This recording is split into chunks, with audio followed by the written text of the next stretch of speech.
भारत सरकार ने देश के श्रम कानूनों में एक बड़ा बदलाव किया है। सरकार ने 29 पुराने सेंट्रल लेबर कानूनों को खत्म कर उन्हें 4 बड़े लेबर कोड के रूप में लागू किया है।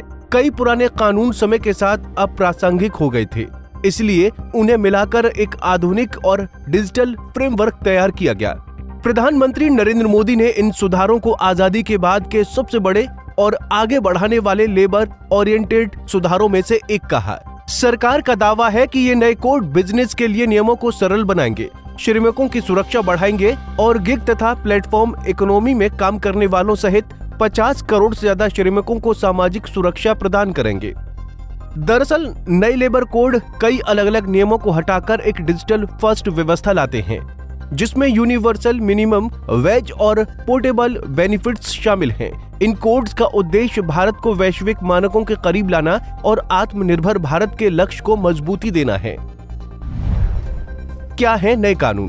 Code on wages 2019, industrial relations code 2020, code on social security 2020, OSHWC code 2020।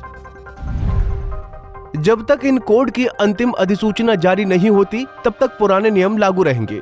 उम्मीद है कि करीब 1.5 महीने में ये पूरी तरह लागू हो जाएंगे। इन कोड के बाद रोजगार का औपचारिकरण बढ़ेगा। पहले नियुक्ति पत्र देना जरूरी नहीं था, लेकिन अब हर कंपनी को अपने कर्मचारी को लिखित नियुक्ति पत्र देना होगा। सामाजिक सुरक्षा का दायरा भी बढ़ाया गया है। अब हर श्रमिक, चाहे गिग, प्लेटफॉर्म या पारंपरिक, को EPF, ESIC बीमा और अन्य सुरक्षा लाभ मिलेंगे। न्यूनतम मजदूरी भी अब सभी श्रमिकों का हक बन गई है, जबकि पहले ये केवल कुछ उद्योगों तक सीमित थी। अब हर कर्मचारी को न्यूनतम और समय पर वेतन मिलना कानूनी रूप से अनिवार्य है। स्वास्थ्य सुरक्षा में भी बदलाव हुआ है। पहले नियोक्ताओं के लिए सालाना हेल्थ चेकअप देना जरूरी नहीं था, लेकिन अब 40 वर्ष से ऊपर के सभी श्रमिकों को मुफ्त वार्षिक स्वास्थ्य जांच देनी होगी। महिलाओं को भी फायदा हुआ है। उन्हें अब आवश्यक सुरक्षा के साथ रात में काम करने की अनुमति मिलेगी, जिससे उन्हें बेहतर और उच्च वेतन वाली नौकरियां मिल सकेंगी। ESIC कवरेज अब पूरे देश में बढ़ा दिया गया है। 10 से कम कर्मचारियों वाले प्रतिष्ठानों के लिए ये स्वैच्छिक है, लेकिन खतरनाक प्रक्रियाओं वाली इकाइयों में एक कर्मचारी होने पर भी ESIC अनिवार्य होगा। इससे सामाजिक सुरक्षा हर श्रमिक तक पहुंचेगी। दूसरी तरफ नियोक्ताओं को भी कुछ राहतें मिली हैं। सबसे बड़ी सुविधा यह है कि अब उन्हें कई रिटर्न फाइल करने की जगह केवल एक वार्षिक रिटर्न देना होगा, जिससे उनका कंप्लायंस समय लगभग 70% कम हो जाएगा। हालांकि बड़ी कंपनियों को वेतन और सामाजिक सुरक्षा योगदान बढ़ाने के कारण 10 से 15% तक अतिरिक्त लागत का सामना करना पड़ सकता है। MSMEs को कई ढीलें दी गई हैं, जिससे उनका औपचारिक क्षेत्र में प्रवेश आसान हो जाएगा।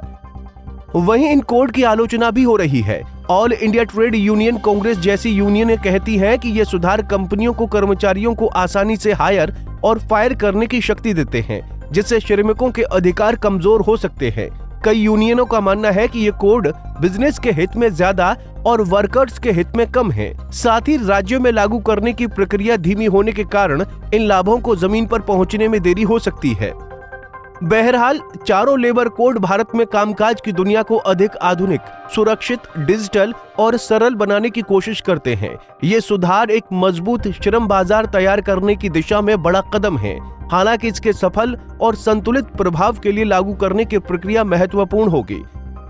फिलहाल के लिए इस खबर में इतना ही। देश और दुनिया की बड़ी खबरों के लिए देखते रहिए पंजाब केसरी टीवी।